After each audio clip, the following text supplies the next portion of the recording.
According to Buddhism, human beings are composed of 5 aggregates: form, which means our body, including the 5 sense organs and the nervous system; feelings, perceptions, mental formations, and consciousness. I would like to explain about feelings and perceptions. Every day we have many feelings. Sometimes we are happy, sometimes we are sorrowful, sometimes angry, irritated, or afraid. And these feelings fill our mind and heart. One feeling lasts for a while, and then another comes, and another. And if there is a stream of feelings for us to deal with, practicing meditation is to be aware of each feeling. The Abhidharma writings on Buddhist psychology say that feelings are of 3 kinds: pleasant, unpleasant, and neutral. When we step on a thorn, we have an unpleasant feeling. When someone says something nice to us, "You are very smart," or "You are very beautiful," we have a pleasant feeling. And then there are neutral feelings, such as when you sit there and don't feel either pleasant or unpleasant. But I have read the Abhidharma and have practiced Buddhism, and I find this analysis not correct. A so-called neutral feeling can become very pleasant. If you sit down very beautifully and practice breathing and smiling, you can be very happy. When you sit in this way, aware that you have a feeling of well-being, that you don't have a toothache, that your eyes are capable of seeing forms and colors, isn't it wonderful? For some people, working is unpleasant, and they suffer when they have to work. For other people, if they are forbidden from working, it is unpleasant. I do many kinds of work, and if you forbid me from binding books, from gardening, from writing poetry, from practicing walking meditation, from teaching children, I will be very unhappy. To me, work is pleasant. Pleasant or unpleasant depends on our way of looking. We call seeing a neutral feeling. Yet someone who has lost her sight would give anything to be able to see. And if suddenly she could see, she would consider it a miraculous gift. We who have eyes capable of seeing many forms and colors are often unhappy. If we want to practice, we can go out and look at leaves, flowers, children, and clouds and be happy. Whether or not we are happy depends on our awareness. When you have a toothache, you think that not having a toothache will make you very happy. But when you don't have a toothache, often you are still not happy. If you practice awareness, you suddenly become very rich, very, very happy. Practicing Buddhism is a clever way to enjoy life. Happiness is available. Please help yourself to it. All of us have the capacity of transforming neutral feelings into pleasant feelings, very pleasant feelings that can last a long time. This is what we practice during sitting and walking meditation. If you are happy, all of us will profit from it. Society will profit from it. All living beings will profit from it.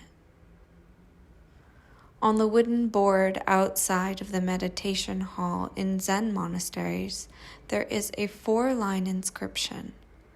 The last line is, "Don't waste your life." Our lives are made of days and hours, and each hour is precious. Have we wasted our hours and our days? Are we wasting our lives? These are important questions. Practicing Buddhism is to be alive in each moment. When we practice sitting or walking, we have the means to do it perfectly. During the rest of the day, we also practice. It is more difficult, but it is possible. The sitting and the walking must be extended to the non-walking, non-sitting moments of our day. That is the basic principle of meditation. Perceiving includes our ideas or concepts about reality. When you look at a pencil, you perceive it, but the pencil itself may be different from the pencil in your mind. If you look at me, the me in myself may be different from the me you perceive. In order to have a correct perception, we need to have a direct encounter. When you look at the night sky, you might see a very beautiful star and smile at it. But a scientist may tell you that the star is no longer there, that it was extinct 10 million years ago. So our perception is not correct. When we see a very beautiful sunset, we are very happy, perceiving that the sun is there with us. In fact, it was already behind the mountain 8 minutes ago. It takes 8 minutes for the sunshine to reach our planet. The hard fact is that we never see the sun in the present. We only see the sun of the past. Suppose, while walking in the twilight, you see a snake and you scream. But when you shine your flashlight on it, it turns out to be a rope. This is an error of perception. During our daily lives, we have many misperceptions. If I don't understand you, I may be angry at you all the time. We are not capable of understanding each other, and that is the main source of human suffering. A man was rowing his boat upstream on a very misty morning. Suddenly, he saw another boat coming downstream. Not trying to avoid him, it was coming straight at him. He shouted, "Be careful! Be careful!" But the boat came right into him, and his boat was almost sunk. The man became very angry and began to shout at the other person to give him a piece of his mind. But when he looked closely, he saw that there was no one in the other boat. It turned out that the boat just got loose and went downstream. All his anger vanished, and he laughed, and he laughed. If our perceptions are not correct, they may give us a lot of bad feelings.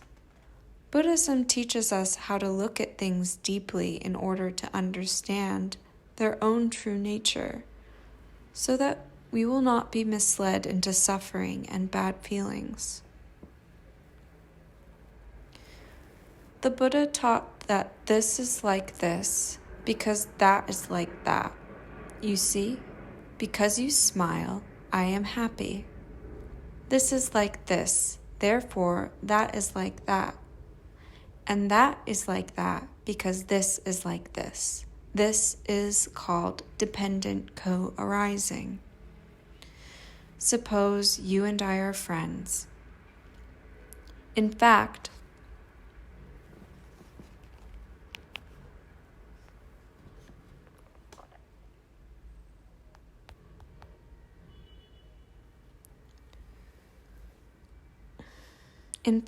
I hope we are friends. My well-being, my happiness depends very much on you, and your well-being, your happiness depends upon me. I am responsible for you, and you are responsible for me.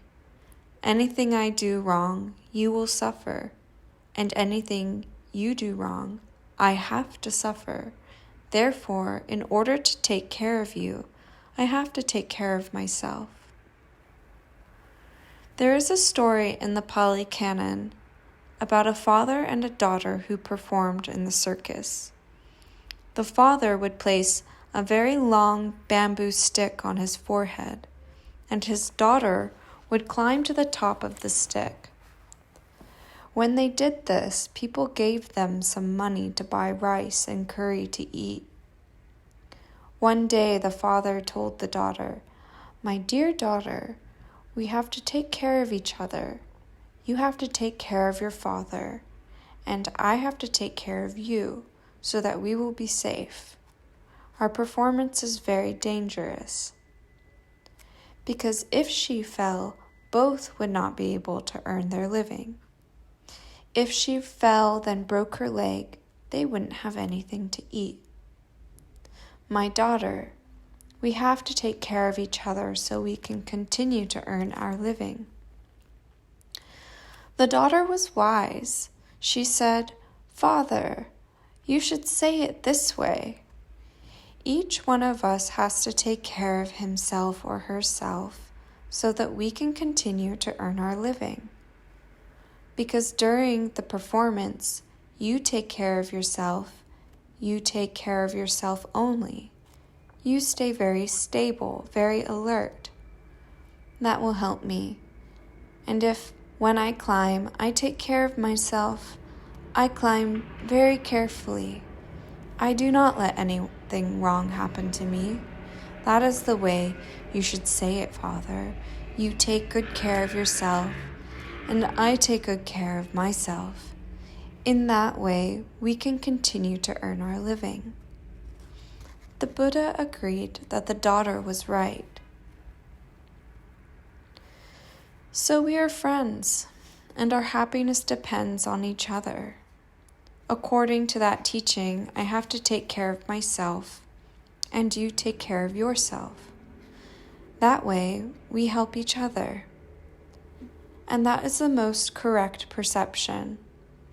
If I only say, "Don't do this, you have to do that," and I don't take care of myself, I can do many wrong things that does not help. I have to take care of myself, knowing that I am responsible for your happiness. And if you do the same, everything will be all right. This is the Buddha's teaching about perception, based on the principle of dependent co-arising. Buddhism is easy to learn. The Buddha had a special way to help us understand the object of our perception. He said that in order to understand, you have to be one with what you want to understand. This is doable. About 15 years ago, I used to help a committee for orphan victims of the war in Vietnam. From Vietnam, they sent out the applications, one sheet of paper with a small picture of a child in the corner, telling the name, the age, and the conditions of the orphan. We were supposed to translate it from Vietnamese into French, English, Dutch, or German in order to seek a sponsor, so that the child would have food to eat and books for school, and be put into the family of an aunt or an uncle or a grandparent. Then the committee could send the money to the family member to help take care of the child. Each day I helped translate about 30 applications into French. The way I did it was to look at the picture of the child. I didn't read the application. I just took time to look at the picture of the child.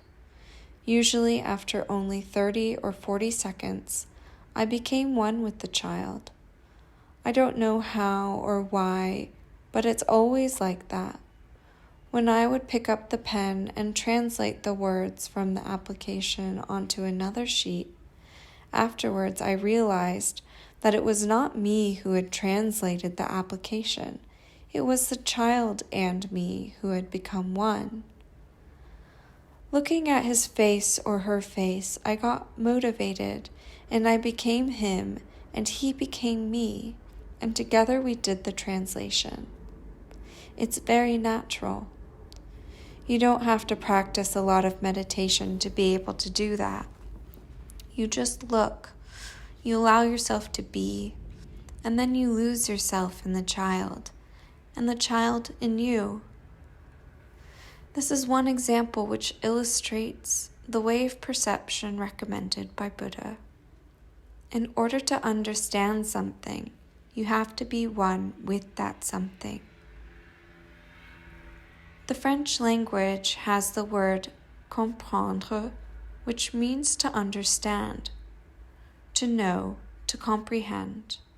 Com means to be one, to be together, and prendre means to take or to grasp. To understand something is to take that thing up and to be one with it. The Indians have a wonderful example. If a grain of salt would like to measure the degree of saltiness of the ocean, to have a perception of the saltiness of the ocean, it drops itself into the ocean and becomes one with it, and the perception is perfect. Nowadays, nuclear physicists have begun to feel the same way. When they get deeply into the world of subatomic particles, they see their mind in it. An electron is first of all your concept of the electron. The object of your study is no longer separated from your mind. Your mind is very much in it. Modern physicists think that the word observer is no longer valid because an observer is distinct from the object he observes. They have discovered that if you retain that kind of distinction, you cannot go very far in subatomic nuclear science. So they have proposed the word participant. You are not an observer, you are a participant. That is the way I feel when I give you a lecture. I don't want the audience to be outside, to observe, to only listen. I want them to be one with me, to practice, to breathe. The speaker and the people who listen must become one in order for right perception to take place. Non-duality means not two, but not two also means not one. That is why we say non-dual instead of one, because if there is one, there are two. If you want to avoid two, you have to avoid one also. In the Satipatthana Sutta, the basic manual on meditation from the time of Buddha, it is recorded, the practitioner will have to contemplate body in the body, feelings in the feelings, mind in the mind, objects of mind in the objects of mind. The words are clear.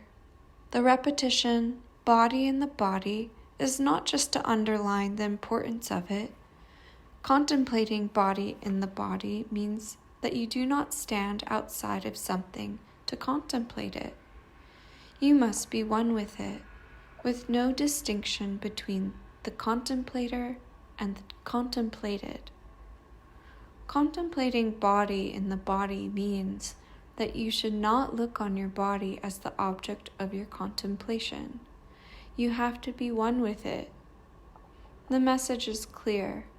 Non-duality is the key word for Buddhist meditation. To sit is not enough. We have to be at the same time. To be what? To be is to be a something. You cannot be a nothing. To eat, you have to eat something.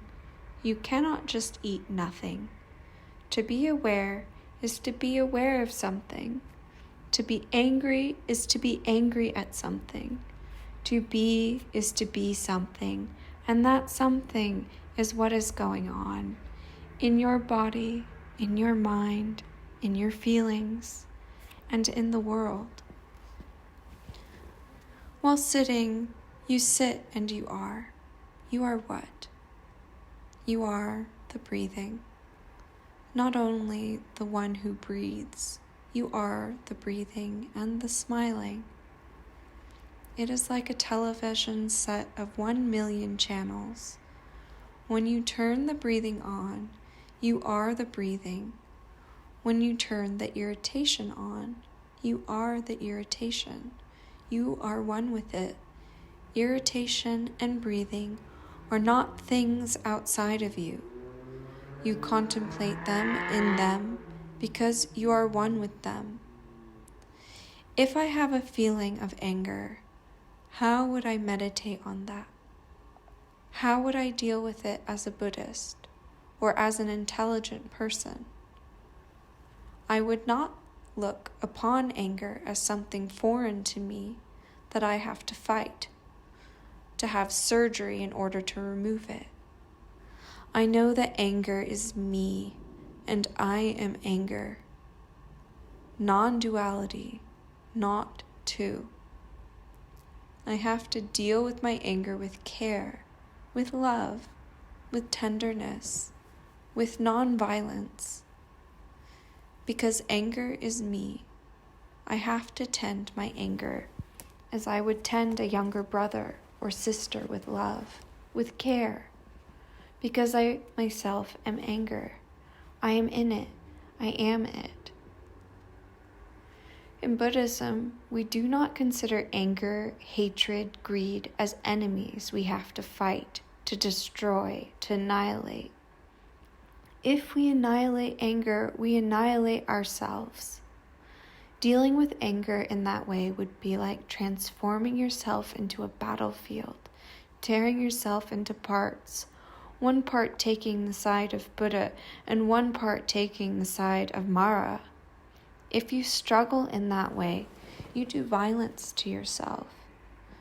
If you cannot be compassionate to yourself, you will not be able to be compassionate to others. When we get angry, we have to produce awareness. I am angry. Anger is in me. I am anger. That is the first thing to do. In the case of a minor irritation, the recognition of the presence of the irritation, along with a smile and a few breaths, will usually be enough to transform the irritation into something more positive, like forgiveness, understanding, and love. Irritation is a destructive energy. We cannot destroy the energy. We can only convert it into a more constructive energy. Forgiveness is a constructive energy. Understanding is a constructive energy. Suppose you are in the desert and you only have one glass of muddy water. You have to transform the muddy water into clear water to drink. You cannot just throw it away, so you let it settle for a while, and clear water will appear. In the same way, we have to convert anger into some kind of energy. That is more constructive, because anger is you. Without anger, you have nothing left. That is the work of meditation. Earlier, I gave the example of a big brother who got angry at his sister at first, and then found out that she has a fever, and he understood and became concerned, and he tried to help her. So the destructive energy of anger, because of understanding, is transformed into the energy of love. Meditation on your anger is first of all to produce awareness of anger. I am the anger, and then to look deeply into the nature of anger. Anger is born from ignorance and is a strong ally of ignorance. Perceptions are perceptions of our body, feelings, mind, nature, and society. We should have a good perception of the oak tree in order to see its Buddha nature, its function as a Dharma teacher. We have to perceive our political and economic systems correctly in order to see what is going wrong. Perception is very important for our well-being, for our peace. Perception should be free from emotions and ignorance, free from illusions. In Buddhism, knowledge is regarded as an obstacle to understanding, like a block of ice that obstructs water from flowing. It is said that if we take one thing to be the truth and cling to it, even if truth itself comes in person and knocks at our door, we won't open it. For things to reveal themselves to us, we need to be ready to abandon our views about them. The Buddha told a story about this. A young widower who loved his 5-year-old son very much was away on business, and bandits came, burned down his whole village, and took his son away. When the man returned, he saw the ruins and panicked. He took the charred corpse of an infant to be his own child, and he began to pull his hair and beat his chest, crying uncontrollably. He organized a cremation ceremony, collected the ashes, and put them in a very beautiful velvet bag. Working, sleeping, eating, he always carried the bag of ashes with him. One day, his real son escaped from the robbers and found his way home. He arrived at his father's new cottage at midnight and knocked at the door. You can imagine at that time, the young father was still carrying the bag of ashes and crying. He asked, "Who is there?" And the child answered, "It's me, Papa. Open the door, it's your son."